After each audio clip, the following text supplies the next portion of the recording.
Assalamualaikum warahmatullahi wabarakatuh. Om Swastiastu. Namo Buddhaya Shalom. Salam kebajikan Bagyo Yuwono Rahayu Rahayu Rahayu. Bapak Kepala Sekolah ingkang satuh kinumatan, bapak-bapak saha ibu-ibu guru ingkang satuhu kula bekteni, adik-adik kelas ingkang kula tresnani. Puji syukur tansah katur dumateng Tuhan Yang Maha Esa ingkang sampun paring kanugrahan rahmat serta hidayat dumateng kita sedaya. Satemah ing wekdal punika saged kempal manunggal kanthi wilujeng nir ing sandikala.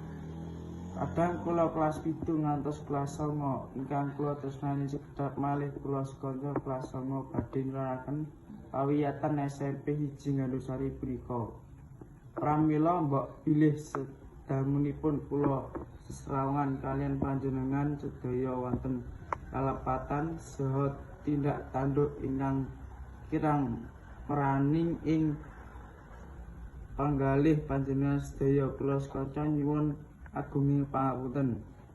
Awrat sejatosipun kula pepisahan nilaraken pawiyatan punika nilaraken adik-adik kelas kula ingkang sampun kula anggep kados dene sederek piyambak.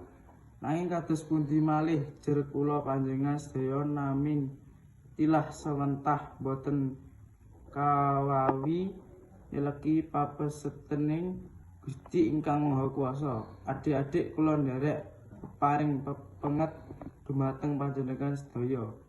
Sawedal kula saking pawiyatan punika pengajap kula adik-adik segeda dados siswa-siswi ingkang tansah bangun miturut dhumateng bapak saha ibu guru lan dados murid ingkang pinter saha kreatif. Adik-adik ingkang kula tresnani, kula tansah njurung donga lan pamuji mugi-mugi ingkang tansah wonten pawiyatan niki tansah pikantuk pangayomanipun Allah Subhanahu wa taala. Semanten kula nyuwun donga saha pangestu mugi-mugi kula sekanca saged nglajengaken wonten ing pawiyatan ingkang langkung inggih. Pesana naming saentar atur kula minangka sesulih rencang-rencang kelas 9 sedaya mbok bilih wonten gelap gang suling saha benceng cenging atur kula tansah nyuwun lumuturing samudra sing pungkasami nuwun. Wassalamualaikum warahmatullahi wabarakatuh.